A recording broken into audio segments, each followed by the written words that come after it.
Okay, hey there, Tarak, and I'm gonna do a walkthrough, sort of like I did last week, a breakdown of the recent One Piece episode. There's a lot of neat shit in the art going on in this one, and I wanted to go over. Wait, where's my copy? I think I took way more images than I did last time. So recap. Um, the last episode covered chapter number. My tablet's gone. Hold on a second. All right. Here we go. I get this shit going. Is this working here? Okay, so we were on. Yeah, we're covering chapter 1045. If you want to find this in the manga. Now we're up to 1072. You can see how much they stretched this out in the anime. We're gonna be the. We're gonna be the freaking. We're at 1090 in the We're at 1090 in the manga right now. No, officially, we're some raw ones came out, and by the time we get to that and the turn my phone off here. By the time we get to that and the anime, it's gonna be like probably 210. I bet, like 20 episodes ahead. No, 25, something like that. So, anyways, yeah, this episode follows all the beats primarily of the chapter, and they make it even better. They just wait one thing. I spend too much time after I'm trying to prep for this, and I still forget everything. So they cover all the. This is a continuation of the fight with Kaido and Luffy. We get to see a whole lot of wacky shit from Luffy, and trying to make plans with someone, anyways, and they don't. And so we start this episode. Let's get my screen up. With this great shot of Onigashima. Love this shot. A lot of great shots in here. Again, what is this skull? Is this really some kind of an Oars type skull, like a predecessor to Oars? Because this head looks way bigger than what I think Oars was.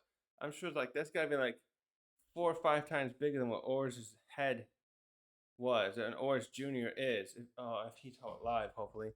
We still haven't found anything about him, I noticed. That's very disappointing.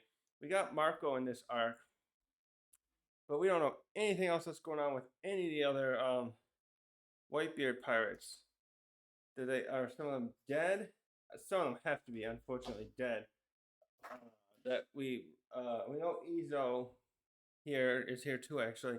But I'm talking about the ones that fought when Marco led a battle to avenge against Whitebeard against Blackbeard, and they call it the Payback War, and they broke up the Whitebeard pirates. So we have no idea what happened to any of them. So Oars of 3. Yeah, I wonder what this thing is like. This skull is some kind of predecessor. Also, when did it lose its horn here? Wasn't that on it earlier? The Zoro or King cut that off.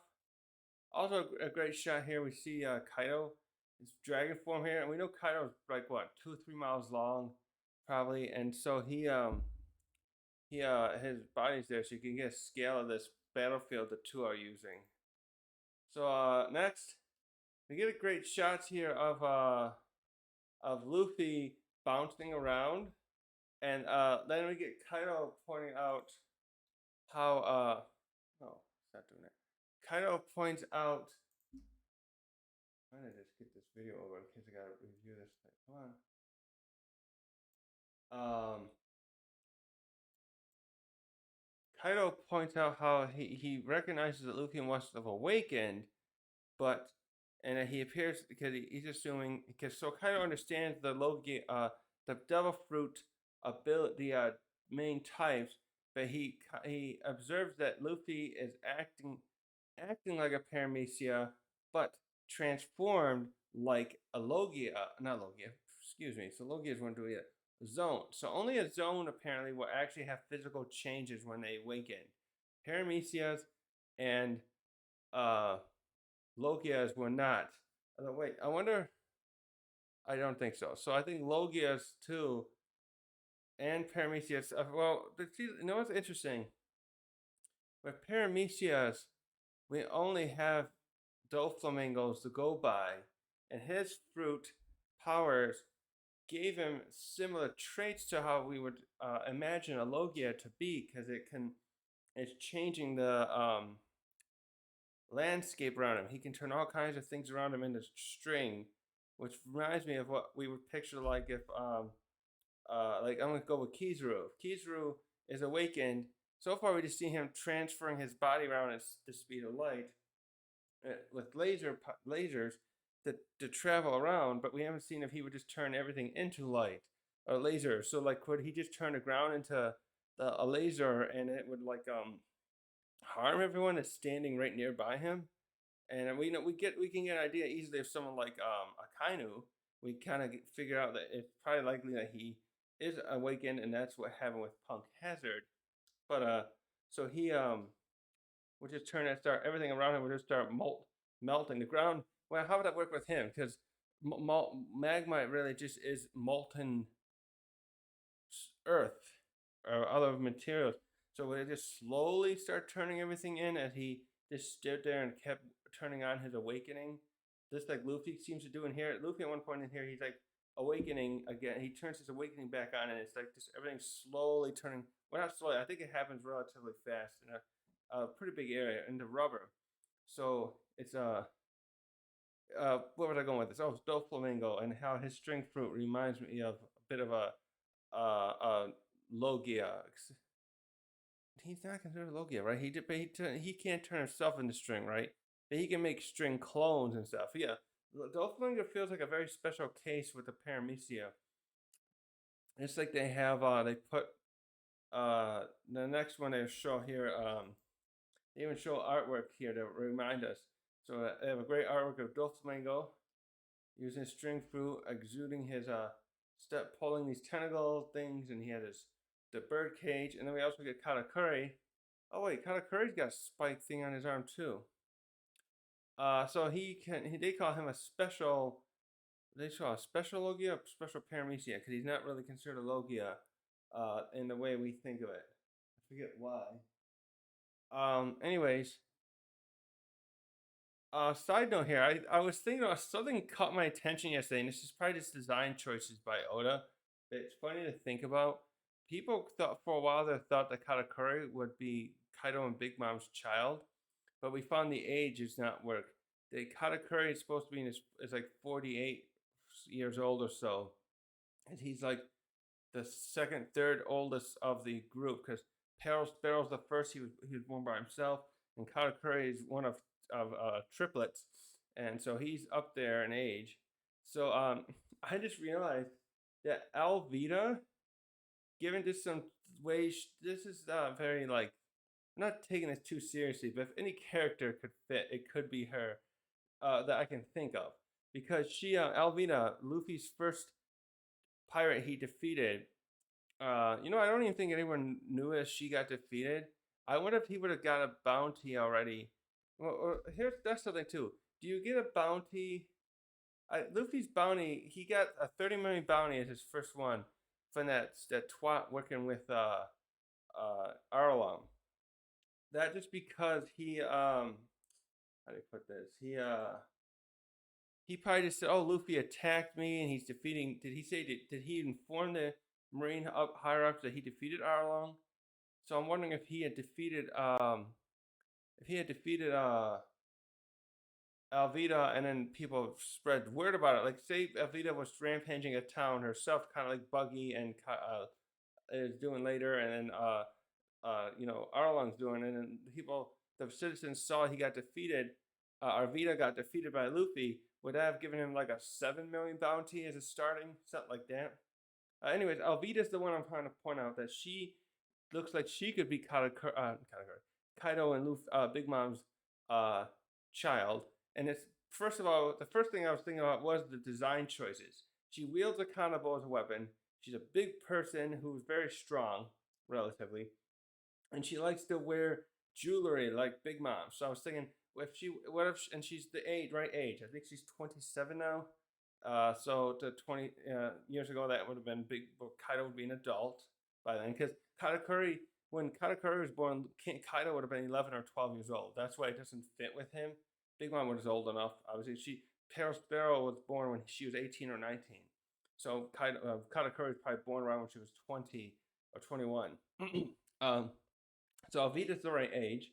And then I think if she was raised by Big Mom and Kaido, she would like want to wear jewelry like Big Mom does, because she has all these rings. I don't know if she still does now, but she did it when we first saw her, on each of her fingers, and she wields a kanabo as a weapon. So, and then she's a big person. She's kind of got Big Mom's physicality more, though she's got like little legs like Kaido, I think, back then, before her devil fruit. This is before she ate a devil fruit that changed her. So I don't think that took away any of her strength. I don't remember if she was wearing rings or anything, though.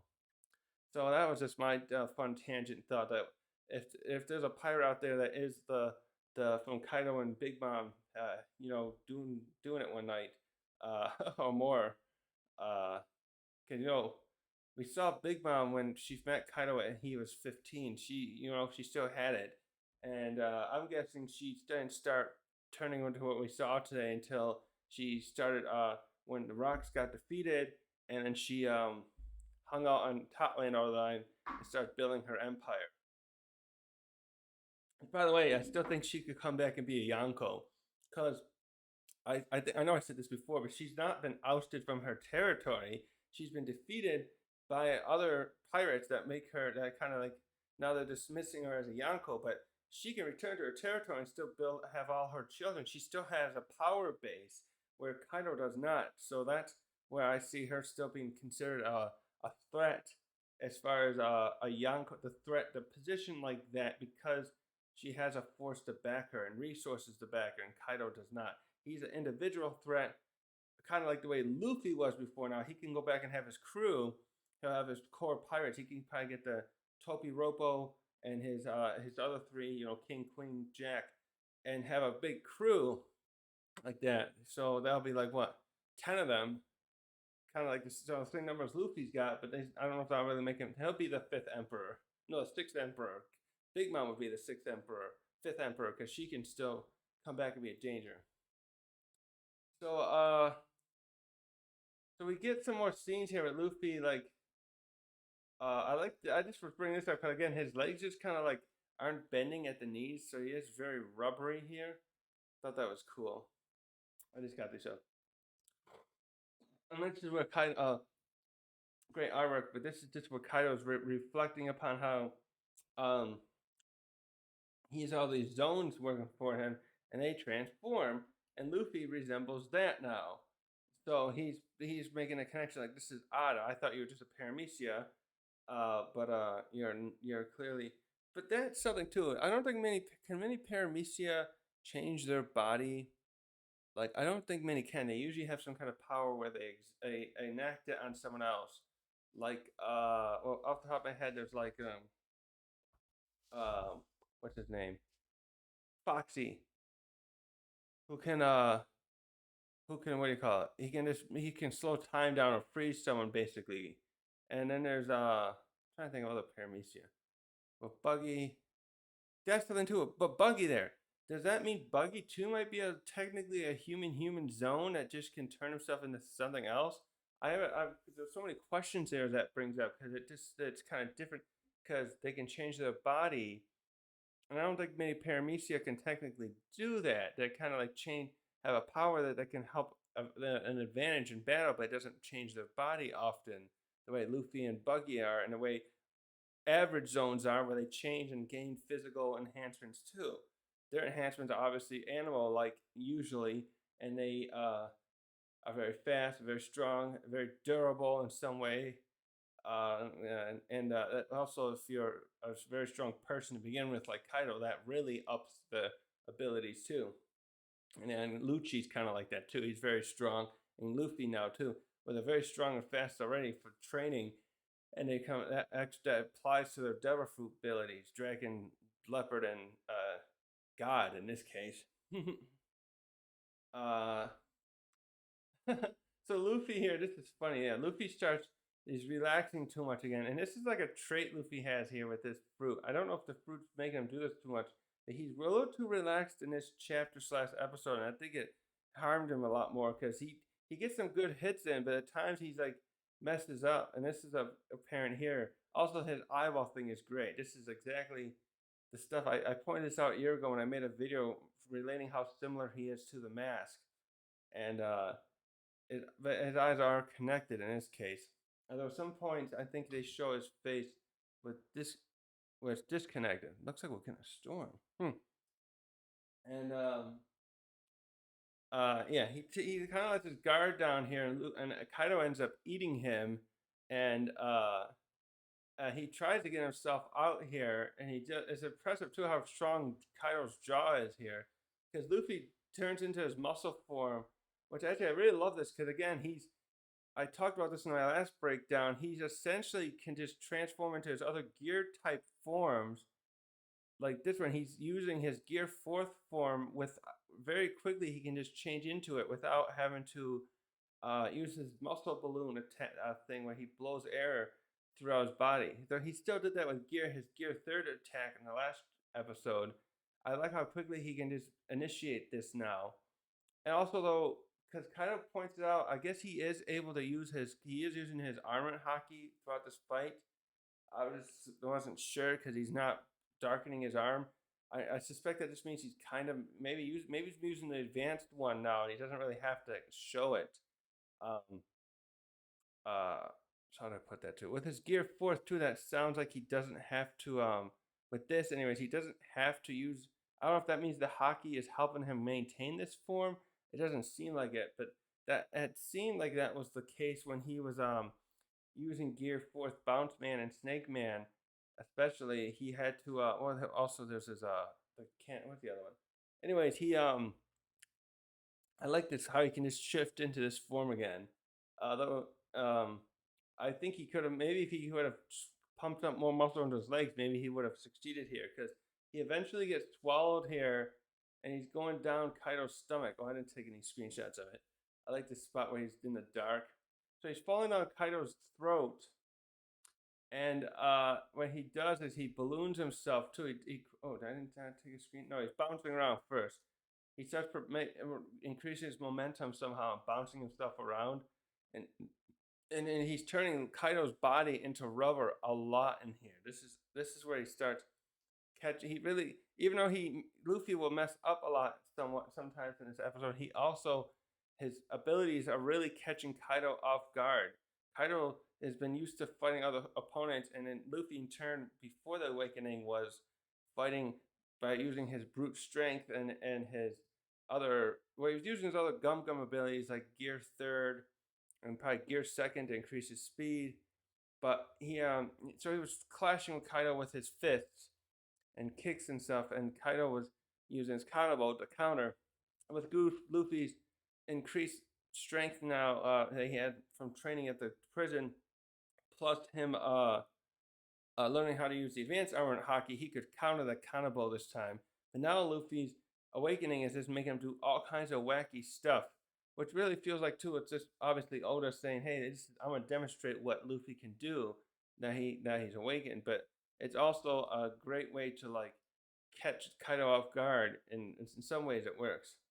So he's changing Kaido's body here and zigzagging, and even punching out. This was a new one. This was not in the manga. Sure, he even has his face jump out at one point. This is cool as frick. His face just jumps out, and he it's just so weird at the same time. And the artwork with his hair, I just love. I got a lot of these shots in here, but it's just his artwork looks so good. Here's where he does the balloon. This is probably his biggest balloon form too. This is like looks like at least twice as big as his uh where he does Tank Man. He had that Gear 4 Tank Man he called it, which he used to beat Cracker, and he uses it to he goes so big. Now that picture was. This one's even bigger now. He goes so big. He's expanded Kaido. Well, again, he looks like he's a couple miles long. If you measure him like back and he's in that one town, and he's causing the funny thing is too, he's just blowing himself up with air, but they make it out like he's like a helium balloon, and he just starts causing Kaido to float away so much that Kaido can't even um he tries to fly and stuff, and he can't control his body anymore. Wait, his back legs aren't even there. Are they around the top? That's funny. I just noticed that. Yeah, here he's trying to grasp the air, and it just isn't working for him. And we get Momo and um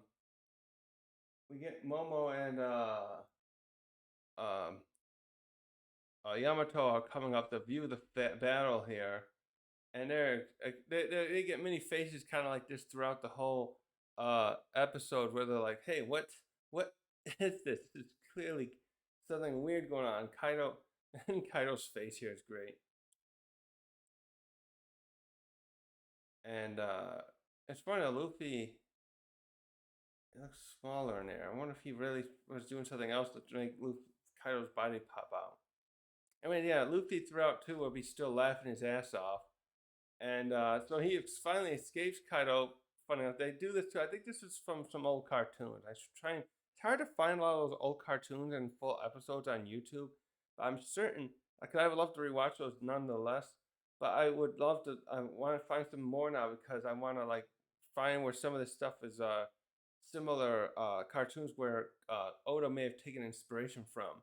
An obvious one though would be if when I think of Gear Third, I automatically think of a Tom and Jerry cartoon episode where Jerry has this tough cousin named Muscles. I think that's just his name, Muscles.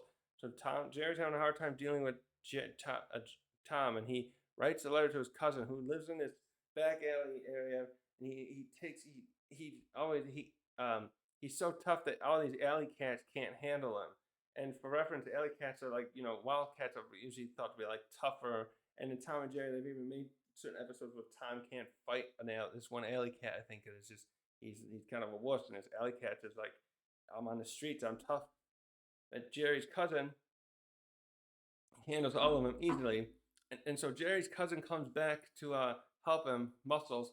And there's one point where Tom tries to fight him, and Muscles does the Gear Third thing. He blows up his thumb and air into his fist and punches Tom out. And so that's one cartoon I'm sure is part of the inspiration for this Luffy's whole powers. And the same here with this part. I think there's been a cartoon. Oh, I know some. What were those? I think there's one with Tweety Bird actually. I don't know if it's quite like this, but there's one with Tweety Bird swallowed by Sylvester, and he starts walking behind Sylvester's eyes. You can just see him like it's like the eyes are just glass panels, and he's just walking through him.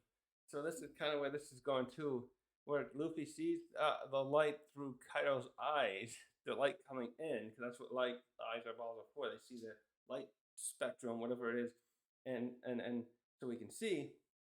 Uh, and Luffy uses this as a way to escape. Also, by the way, he just stretches his neck randomly here really easily. I'm trying to remember if he could do this so well before. So he escapes, as you can see, by getting his hands out of Kaido's eyes. And actually, it's funny. If Kaido's mouth was open, you would have thought he'd see the light through there. That's very wacky. It's just wacky, so it doesn't really matter. Um, so Luffy grabs Kaido's nose and ejects himself out, forcing Kaido to become like this because Luffy still got himself expanded.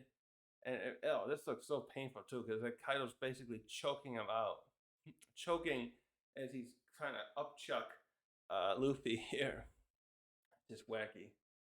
Uh, Wait, what was that like from? Wait a minute, what's that from again? Hold on. What is that from when he pulls out?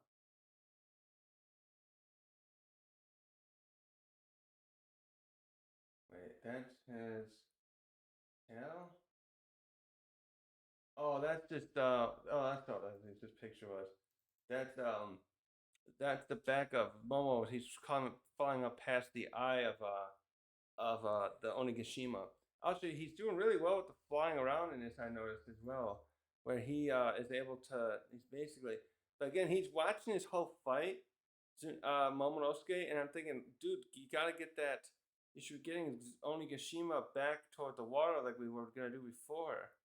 I don't think he ever. I don't think the island's really moving any closer at this point, though. If Kaido's so distracted by a fight, and I brought this shot because this was a great. I like this look of Momonosuke here because also the couple episodes here that had as they have been showing Kaido in dragon form, they're using that CGI look. But when they had Momonosuke in this episode, he's always in this. They're illustrating his face clearly, not using a similar CGI model, which I really appreciate. And these lightning shots are cool too. So now we jump to Luffy's next tactic, and this is probably my favorite one in here because Luffy now, and I think these could be relevant in the next arc, not the next arc, the arc coming up after where we are in the manga, because it's clear we might be going to Elbath soon, the land of giants, and Luffy here turns himself into a giant. He just expands his body somehow super big. So he already could do like his Gear 4 type thing, but now he just makes his body in his more properly proportioned size, legs and stuff. I mean, and he becomes a huge giant here and tries to come down on Kaido. Now, I'm not sure what his exact tactic was going to be here, but Kaido, this is where one of the points where Kaido takes advantage of this, and he's able to zoom up toward Luffy as he's falling and get him in the shoulder here. Yeah, Luffy is like a little bit caught off guard with this one. He gets a good bite onto Luffy, and he must be using like his hockey basically, because Luffy really here is in pain, and but he's fortunately able to recover, and he gives a good punch to Kaido here to knock him down. And this is where it gets really wacky. I saw everyone saying no. I watched some reactions where like, oh my god, is Luffy really gonna do this? Yes, he is. He freaking jumped rope with Kaido. Look at Kaido's eye again too. He's got the X on. I think he's temporarily knocked out again. Like Luffy does get some great hits on him in here where he's made Kaido temporarily out of it. And Luffy just starts. Also, he's still wearing his sandals. That's right. Because I remember with Bound Man, he took his sandals off initially, and it's because he had to bounce around. But now it doesn't seem to be a problem. So he starts jump roping like crazy with Luffy, Kaido, which is also something because like, where would he know what a jump rope is? Do people really have those here? Also, I like this artwork of how he's still going down, and they got the dust and the air moving. There's some really cool art in here. So then Kaido wakes up and gets Luffy again. This time he's finally able to get a Boro Blast on him. And I like that they use the same artwork right here that they did with Kaido when Luffy deflected the Boro Blast, the last Boro Blast Kaido used in the last episode. And he gets a clean hit on Giant Luffy there.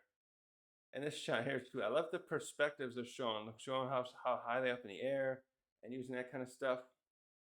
And also, and so Luffy's still in his giant form gets blown like a mile away from the island. Oh, actually, it's got to be even more than that. And I like this shot here too because his hair reminded me of Afro Luffy from his fight with Foxy. But Luffy gets back into it. He spins out the dust, the suit like Kaido did, and he he's basically figured out a way to fly here, similar to how he did with Bounce Man, and he starts just spinning in the air, Sonic style, and flies back to Onigashima here. And this shot's great too. I love these shots of Onigashima because they look just really detailed. It has a painting look to it there. And we briefly see here, who is that? Where Big Law and Kid are wondering what's going to happen up there, and they're concerned. This is the bit of filler that wasn't in the chapter where they're just observing the fight while they're still defending themselves against the riffraff on the ground. And I think they even show like some of the other samurai still holding their own. And then there's Otama and Nami are shown briefly, and they're trying to. Nami reassures Otama like it's okay, Luffy will win. She's really getting concerned here, and I mean for good reason because Kaido's just such a badass, imposing figure. You know, we can't count him out. I like this shot here. So at this point, Kaido, right after he blew Luffy away, it's showing him kind of his tails are still here, but he's clearly changing into his hybrid form. I like the red eyeball look. No, this was interesting too. They got these glowing lights. I wasn't sure why they did that, but that is Luffy coming back, and he starts doing this great spin move where he's preparing to punch Kaido. And this was funny too. He's basically he's going so fast with his feet, he starts erupting in flames. And unfortunately, though, Kaido is ready for him. This is great. This is as Kaido's propelling himself off the ground. Uh, so Luffy's getting ready to come down and pound him, and but Kaido, what's this attack called? Conqueror of Three Worlds, I think. And he gets a solid hit on Luffy here, though. Luffy just came in too fast or too boldly, and then Kaido smacks him good. And just like yeah, Luffy. Luckily, Luffy's stamina is holding up. Maybe Kaido really is weakening in here, and it kind of hints at that later. Because these hits, when I read this the first time, I thought, how did Luffy survive these hits? Um, so also there's a nice shot of the moon again right here. They keep showing that shot a lot. Actually, that brings up one thing. I'm surprised that is it Inuyarashi, the one the cat one, and Carrot are down below fighting, helping to fight off the riffraff. And I was surprised they can't get under that moon and turn back into Sulongs to help get an advantage down there. But maybe they need more. The wall, the ceiling would have to probably be more destroyed. I'm suspecting to get acceptable light onto them. And we get this great shot here. This shot was good in the manga, but even better here, where his giant head, Luffy is smacked through the ceiling, and all these other guys are reacting. This is some of the riffraff of wait, there's a draft there. There's another draft head there. Where'd that come from? Uh, are reacting to seeing Luffy, and we get all the other characters too. We get everyone's face. We focus on what 6, 7 faces here. First, they all look purple. I don't know what that's supposed to be like. They're looking sick. But her, see, it's Nami, Tama. Yeah, where's Usopp at this point? Nami, Tama, yeah, Chopper, Law, and Kid all have their faces pop out like this. This is fucking epic. This got it. Oh, look at the way the coloring looks a little off of there. Oh well. So they're all like, "What is that?" And then Luffy's face. This is funny. This is a little, not like ironic because when he pulled Kaido up before, Kaido's face got stuck in the hole, and now Luffy's does as well here. And then Marco here is like, "Wait, that's why I didn't have his eyes pop out." Marco's there, and he's surprised at Luffy's transformation visually, and like, what's going on? And then Nami, this art with Nami here was funny. And she's yelling at Marco like, "What is that? Is that really Luffy? Why is he like that?" And a little bit of me is like, "Okay, Nami, calm down. Marco's not gonna know what's going on." It's funny she asks him though, because he's the other mythical zone on the scene, but he's not a wakened one as far as we know, which is too bad because maybe he could help Luffy's stamina. So yeah, Luffy comes back up here, but he loses his steam comes out. I don't think I got that screenshot. He kind of transforms back into his normal form, kind of the way his normal awakened form, kind of the way when his runs kind of like when he runs out of hockey or when he's knocked out and his gear fourth and all the steam comes out. And for the first time, he's got a big bump on his head from where Kaido smacked him with the Kanabo. And then we get the more emotional part of this. There's one emotional part of this. He's come down to this his regular form, and Kaido comments that like you seem like you're at your limits, and Luffy's like, no, I'm still good, but he does transform back. The shading starts from the top here, and he turns back, and it's so drastic on his body here that he actually turns into an old man looking form, very very drained. But then we see Kaido too is kind of putting up a front because he also comes down. Yeah, so comes down on his one knee, so he's clearly losing a lot of stamina too here. Oh wait, no, did he get a good hit in yet? Because Luffy gets some good hits in, but no, I think they come later. So he's clearly running out of stamina, and he tries to kind of I don't know, scare tactic. What would you call that? He tries to scare Luffy a bit by saying, "Hey, you can quit now. I'll people will tell the story of your defeat and your great battle, I should say." And Luffy's like, "No, I won't quit." He makes a very interesting statement here about how when you're dead, all there's left is bones, which is very interesting because we with the existence of Brook and his devil fruit, we know there's a afterlife for the in the One Piece world, but it's clear Luffy's never thought much about that or probably heard much about it because he doesn't fear he understands like if he's gone and understands his perception is if he's gone he can't come back.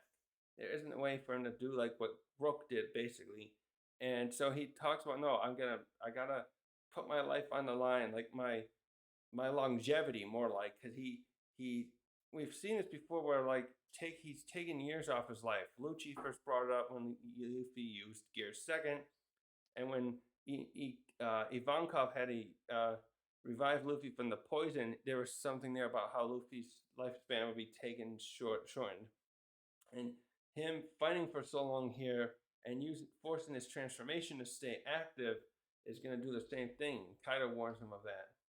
But Luffy here starts thinking about all his friends that he's fighting for, like the citizens of Wano, like Kinemon and Momo and Tama.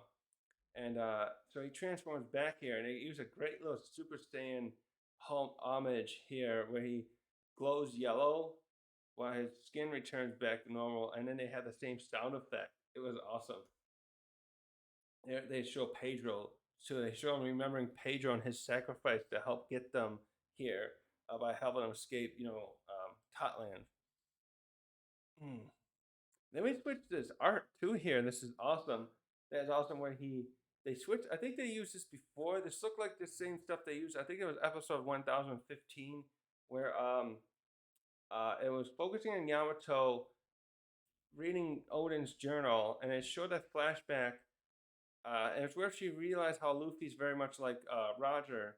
And it was a flashback where it mingled two things together. It showed Roger talking to Odin and Whitebeard about how to find the last island, and it mingled it with how Luffy was kind of having the same kind of an inspirational speech of his dreams, and he was talking to Sabo and Ace when they were kids. And I think this artwork is the return of those artists using this, as I'll show you some more in a second. But here too is where a great piece where he punches the ground and it looks like it's returning to rubber. You can see like this energy right there, the in the center, and the dark brown with the gray is right here is like the funneling of the energy of his power, turning everything into rubber again. Yeah, and Luffy here even looks less menacing here. This is kind of how I wish they could show him more often in a way, but I think they're going for something else with it and being more that almost menacing smile he has. But he looks like a more heroic shonen protagonist in this bit here, with this shot as he's transforming back and waiting for his heartbeat to return, which like signifies his kind of also, I like that this heartbeat thing is shown in here because it reminds me a bit too of his Gear Second again, where it seems like when he gets the heartbeat up, it's signifying his ability to his boosted abilities are coming back, his strength, speed, etc. And so he has that. He's waiting for that, and when it happens, we get this very interesting set of color changes here.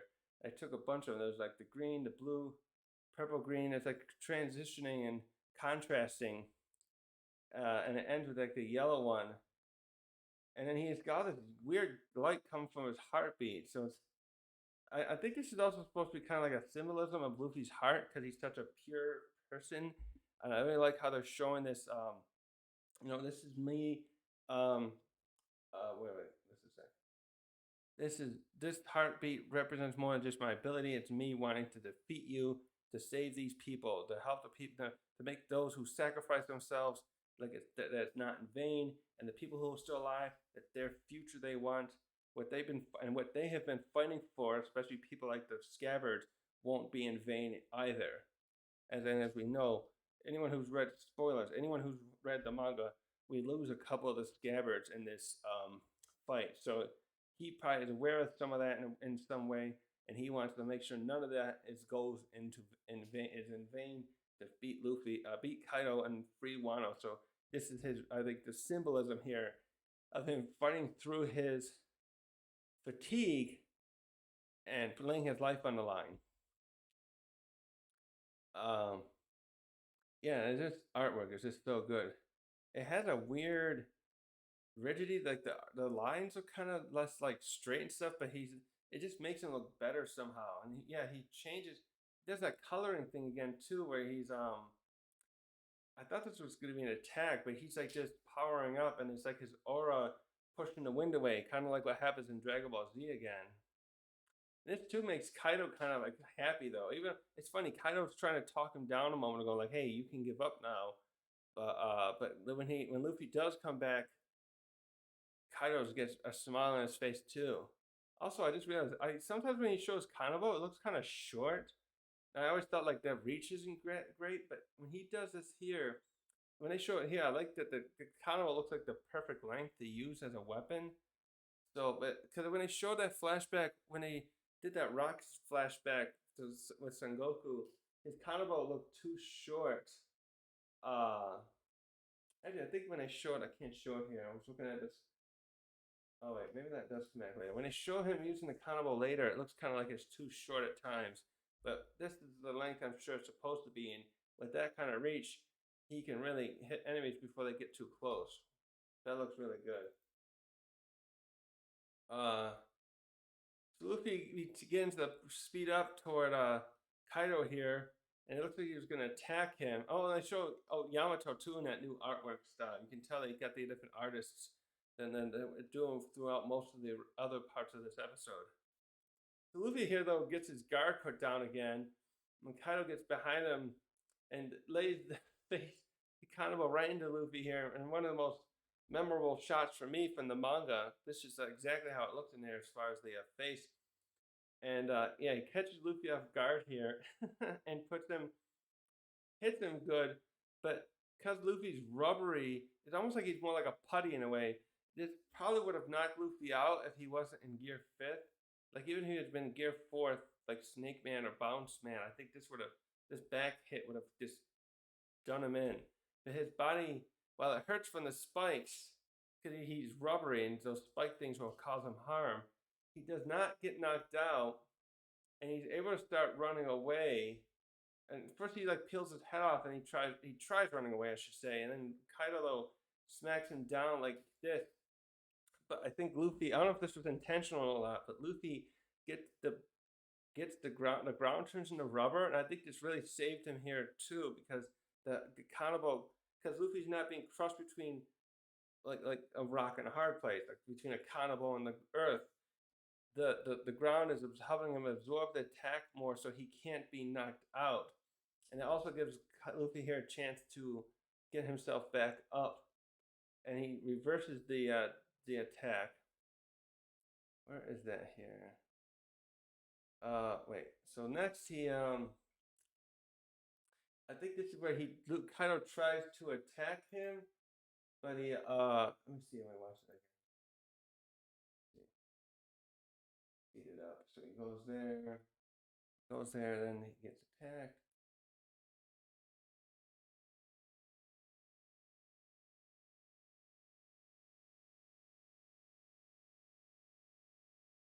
Oh yeah. So this point here, I didn't get the screenshot properly, but Kaido jumps down to the ground here. He takes advantage of the ground. Yeah, I did get it. He jumps down here, and he's actually starting to try and take advantage of some of Luffy's abilities with the ground. He bounces off of here like a trampoline and attempts another hit on Luffy, but this time Luffy is able to dodge it. As I can't really show you here. And he starts spinning around here. I love too how his eyeballs are like this. Because it's funny here. His eyeballs are up here, falling off his face again, and he ends up grabbing them and sticking them back in his face. And what's this bit again? Hold on, let me go away.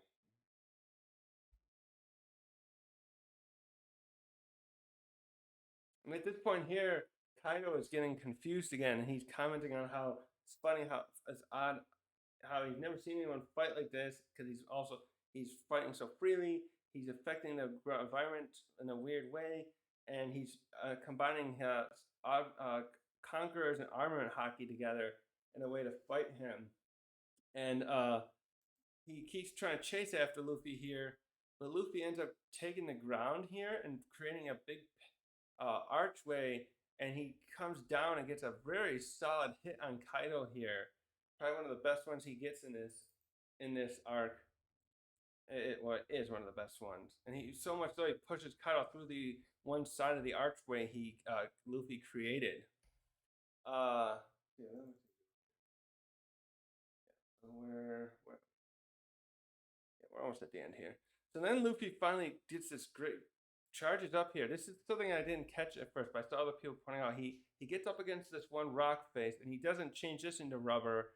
And he reminds me like he's trying to turn into a frog or something. I thought for a moment his face is really wide, and he squats himself against the horizontal against the this wall while he's positioning himself, and Kaido gets ready to fight back against this. But right here, it reminded me of Gear's second initially, but other people point out he seems to be like replicating Bellamy's ability where he can turn his legs into springs to bounce around. So, and they're definitely right because he uses this position to launch off. And like I say, look how he's just very flattening himself out, and he flies off in that position, reminiscent to me of Gear Fourth again. And he does like this helicopter thing to speed up. It reminds me kind of, so he's kind of like I think gaining velocity for a punch. Yeah, and he does punch him, Kaido. But like instead of using where his arm stretches back, he spins around like this, and he's successful in getting a really solid punch here into Kaido's face before Kaido can hit him. He takes advantage of that speed in a way where his giant form earlier failed. I think he's starting to realize that sometimes he's got to be careful against a foe against like Kaido using size when they can move faster, and he gets a solid hit here. So much so he's pushing through Kaido's head. And I must say, if this was anyone else who was like if this was like even Doflamingo, I think, and Luffy punched him like this, I think that would have done Doflamingo in. Definitely someone much weaker, because this does not take Kaido out, but boy, does it look like it friggin' hurts. Look how he punched his face literally in rubber style. Oh my god, look at that shot. They do this from different shots here, and I got a few of them. Sideways, up above, and he sends Kaido flying here. And he gets all goofy here at the end. This is near the end, and he starts like helicoptering himself around. And of course, we got Momo and Yamato like, oh my, what the hell is Luffy doing? This is not how he usually fights. And what is he? And all that stuff. So he's knocked Kaido down here, and for a moment there, I think Kaido's is an extreme shock at this point. He's like he starts seeming like he had an advantage a little bit earlier in this fight in this episode, but Luffy just came back with these wacky abilities, fighting as he fancied, as the one Gorosei said, and he's really caught Kaido off guard here. Like he's not winning as he's not he like I'm in a way I think he's having fun, but he's getting so perplexed here. He's not having an advantage he's used to having with his superior strength and speed. So he's just sitting there a moment trying to figure out how he can fight Luffy. How can he gain advantage? Because he tried first fighting him as a dragon. That's not working. He switched to his hybrid. And now he's like seeing that most of his tactics aren't working as well as he thought. And Luffy just begins bouncing again here. And here's where you see Kaido like looking like, what just happened? What is he doing? And how do I fight back against this? Yeah, and Luffy's just here bouncing around. And he's starting to think about naming an attack. I think he's trying to think of the punch he just used. He's asking, what should I call it? Also, he's still using Gumu Gumu for his attacks. So when he escaped from Kaido's stomach, I think he called it Escape Rocket. Gumu Gumu Escape Rocket and stuff like that. So he's still using all those Gumu Gumus, and he's trying to think up a name for that. I would just call it like Helicopter Punch or something, but there's no helicopters here. What could he call it? Spinning Punch? Yeah, something like that. And then he's like Luffy. He asked Luffy, Kaido here at the end, like, Luffy, what are you? Like, I don't get what you are. I can't figure it out. And Luffy just like, well, Luffy takes the question too direct, and he's like, oh, I'm me. I just, this is who I am. Get used to it, kind of thing. Oops, where is this? No, I'll just play this. Right. So where is that?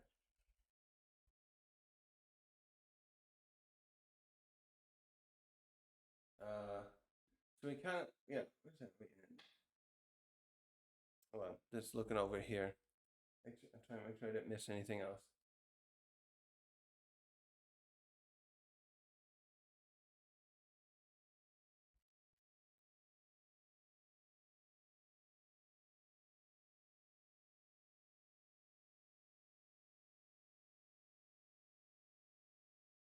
Yeah. So we end off here to it first with uh Zunisha watching the fight again, and I like this pull away shot. So and Zunisha again is like first we'll go over the shot. The shot is great. It pulls out from Kaido staring at Luffy on the back of the skull, and it pulls out to show the Mount Fuji like place. And then we get the waterfalls, and we get a great shot here of the walls. I really like how they show the walls are, although it does kind of make the place looks smaller than it is. Not, oh well, perspective shots are hard probably. And then they pull out showing all these pillars. I don't remember what these are all here for, but they're very interesting. We see the shot of the ships. And also, what's this on Zunisha's face? Like moss? And then he's reminiscing about Joy again and how he misses him. And he can't help but feel um, hopeful for the future. The future, I guess. But he also says like, what's he say here? Let me look again.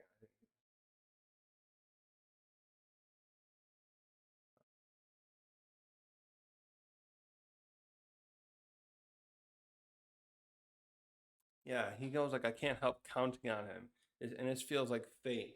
So I think Zunisha is really extremely reminiscent of what him of when he sees saying of Joy Bar like that. I think he's speaking of the individual who had Luffy's fruit before, and who must have been a friend to him, a dear friend. Again, I feel like he's probably feeling a little guilty and mournful because I'm guessing that Zunisha may have accidentally or somehow maybe someone like not Spartam. Who was that? He did that. The guy who stabbed Whitebeard.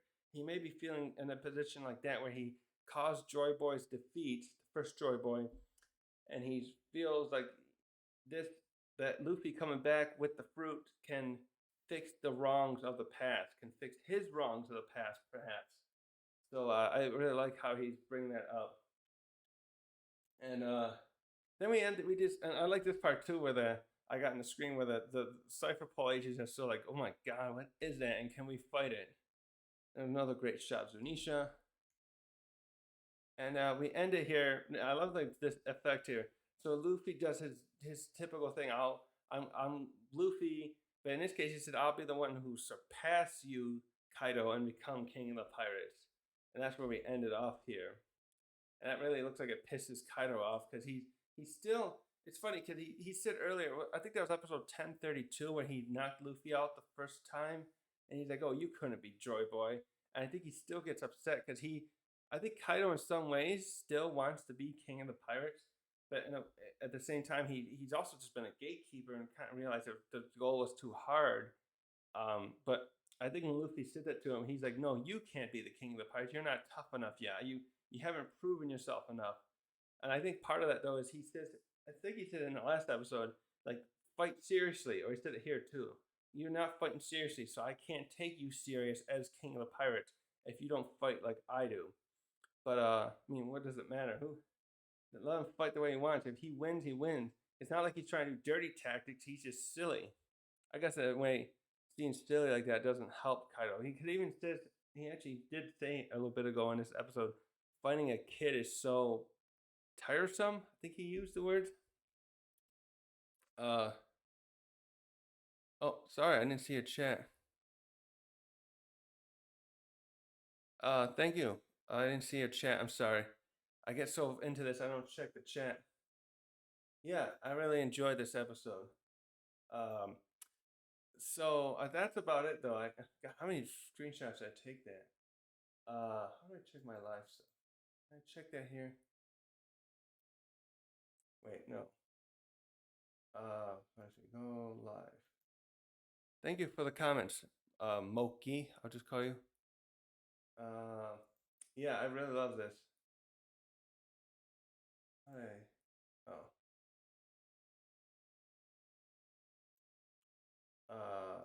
how can I like your comment? Can I like your comment here? I guess I can't. But yeah, this is great. I really like too. My favorite thing. Oh, that's what I want to go over. My favorite thing about this episode and this whole fight in general. If you watched Bleach, you'll understand this. With the fight between Yukiora and um, Ichigo, the fight does go on a while. Admittedly, I need to watch. I actually never watched all the episodes for it. I just read it. There is a point. The point there where Luffy is killed by Yukiora. Very reminiscent, very similar to this. And I think for a while they're One Piece, and I'll stop. I'll save that part for later. Um, he gets. I think Yukiora blows a hole through Ichigo's chest, and Ichigo, because he transformed his final. He transforms a couple times. He's got two transformations, and even that first one seemed like it was more powerful than what Ichigo can use at the time. But he's trying to like really scare Ichigo, I think, and he finally kills Ichigo. But his hollow saves him. The hollow in there is similar to the awakening here, where I'm gonna take this off a second too, and Yukiora meets Hollow Ichigo in like his pure form, and that form also is my favorite one of Ichigo's in the series. And but the fight after that is over in one episode, or barely an episode. And I was always, the more I rewatched that, initially I thought it was kind of cool, but the more I rewatch it, the more I'm very disappointed at how easily um, Ichigo defeated Yukiora. And I don't think I'm the only one out there who believes that. Um, um, yeah, Yukiora too is by far my favorite of the Espada love. Is that what they're called? The Rancars are the main things, and Espada I think is, you know, he's like a Vasto Lorde or something. He is by far my favorite version of that of the how many did Eisen make? 10 of them. He's by far my favorite one and the coolest design and everything. He's this super slim guy thing with form with the wings and everything. And Ichigo too looks really cool with the horns. But the fight was just too over too soon. Like the best that Yukiora even does is that one time I think Ichigo's hollow form, he's like trying to attack Yukiora from different sides, and he's countering with his energy spear, but it just he smashes Yukiora's face into the wall. He died. He blocks the attacks. It just was too OP, and we never see that form again in the canon events. I think it appears in one of the movies. I don't know, watched all the movies, but after that, we get the last thing that happens relatively quickly, where Ichigo transforms into that souped up human looking form, and the Vasto Lord never comes back, and it's just everything. Oh, anyways, no, Yukiora and him. I like that this fight feels like that, where Ichigo's I keep getting Luffy and Ichigo mixed up. Luffy's achieved this ultimate form, hope likely. Although I don't, I hope they kind of bring something else a little bit out of it to make it dramatic at the end. I don't know. We'll have to see how that goes with Blackbeard. Luffy has gained his form. He's got all this training in Udon. He's got the advanced armor and Haki. He's still having a hard time against Kaido. It's great. They're making us not enjoy this fight because we don't know exactly what's going to happen. And Luffy's fighting as he fancies is the ultimate icing on the cake, because we know it's not going to just be a boxing match where let's say boom here and this guy takes an uppercut. No, Luffy is punching, and he's still fighting like the fight. It's funny too because he's like just like his grandfather, who's called Garp the Fist. Luffy, I don't know what they'll call Luffy. Luffy needs a different type of epithet if I can say that right. And but he's gonna, he wants to win by punching Kaido out, but he's using all this wacky stuff now, and I almost feel like that's the devil fruit giving him ideas, or maybe he is, because he did say in the last episode, "I can finally do everything I wanted." So he is trying out. Maybe he's just trying out the new things. Uh, because then it's bringing him back to his old ways where he did all kinds of wacky stuff. Like I feel like he did do more like stuff like that in some of the older arcs. So when he beat the lion that belongs to one of Buggy's men, his arms twisted together and went grabbed him, and he had that net attack. I think he used that again. I know he used that against Crocodile. I know I think he used it when they were at the slave house. He caught all those cannonballs. So he did wacky stuff like that. That's the kind of Luffy this is reminiscent of, and I enjoy more. I like that he brought out Gear Fourth and he has Gear Third that increases capabilities against tough foes. But I do enjoy this more that he's being extremely silly. And again, though, I'm glad that he's not beating the hell out of Kaido easily. He's on the ropes as well. This is like a boxing match. I haven't watched one in a long time, but they're both getting tired. They're swinging haymakers basically now to try to win. And yeah, so this fight is like everything I wanted out of that fight with Yukiora and Ichigo back in the Bleach days. Actually, I still got to follow up on what's going on in the 1,000-Year Blood War arc. But that's it today. That's all I wanted to go. I wanted to go over that and just show off this great artwork. And yeah, I'm gonna end this and just re-upload it as a video at a later time. So thanks, Moki. I probably should say. The moment was amazing. Yeah, the rest of the episode was amazing, Moki. This whole thing and the next one, I gotta look what happens next. What's gonna happen next? I mean, look, I don't want to say much here. Wait, do I have that next arc? I have these here somewhere. What's gonna happen next quickly? Where was it? Oops. Come on. Oh, something with the Wi-Fi. All right, I'll look at it later. I know Luffy. What does Luffy do next? I just remember how that Kaido's gonna have something else up his sleeve. I'll just leave it at that. That'll be very interesting at the end. And Luffy has to pull out all his power to win. And I can't wait. So what's it? Sunday, 6 more days, and we'll get to the next episode. I hope there's no. And so thanks for watching.